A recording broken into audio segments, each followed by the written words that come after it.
Hey guys, Jen Courier here. I am the head of sour production and I make wine. I drink wine as well.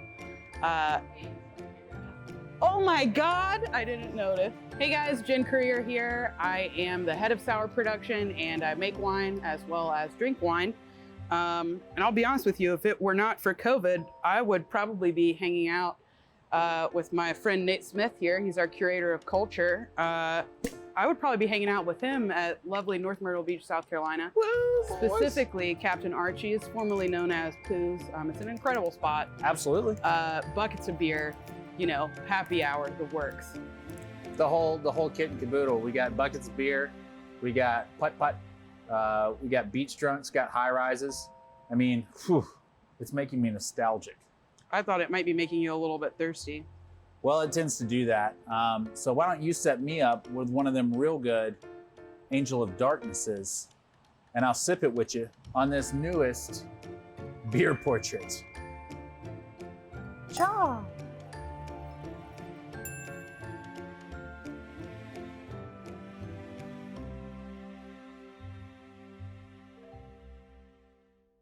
It's stats time, you beer explorers. So get those notebooks out. We're gonna do the CBFR on Angel of Darkness. First, color.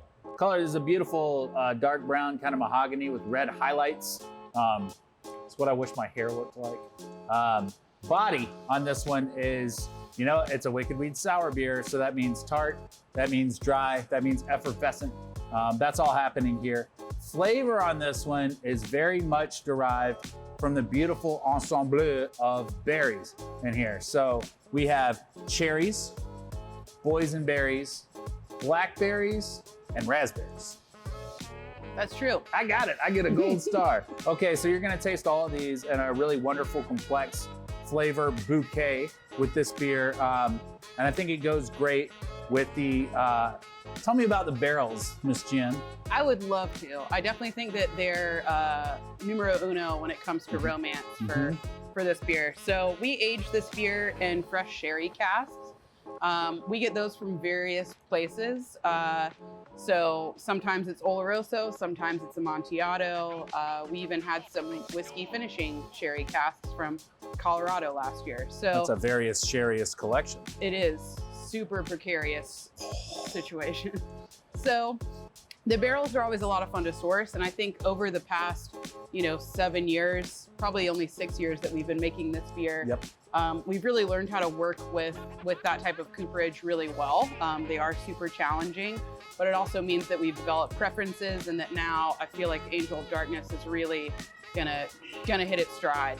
So this beer ages in these really cool, very expensive, hard to find barrels.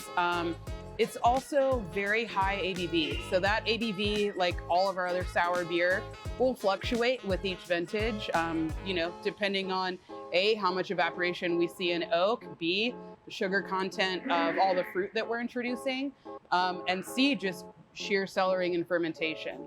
So because we're adding in the same wild yeast and bacteria that go into all of our sour beers, there's a little bit of variance. So this beer, I like to say an average of around 10%. Definitely not a breakfast beer. Ooh. It's maybe it could be. Like an after dinner. That's when I tend to drink it. Breakfast beers are more about attitude than what's in the glass, though, I've found. Oh, true. This is so cherryist, it's nefarious. Yeah, I think this beer, this one for me, obviously we're getting a lot of flavor from the fruit and from the barrels, but there's also just some absolute witchcraft going on in here that I think can only happen when you get to a certain alcohol content. I don't remember, I think it was 2015 AOD smelled and tasted like toasted marshmallows. It did. Yeah, and we didn't put any toasted marshmallows in it, so I don't know how that even happened, but we'll try and do it again. It's more than the sum of its parts, that's for sure. Yeah. That's AOD. Angel of Darkness.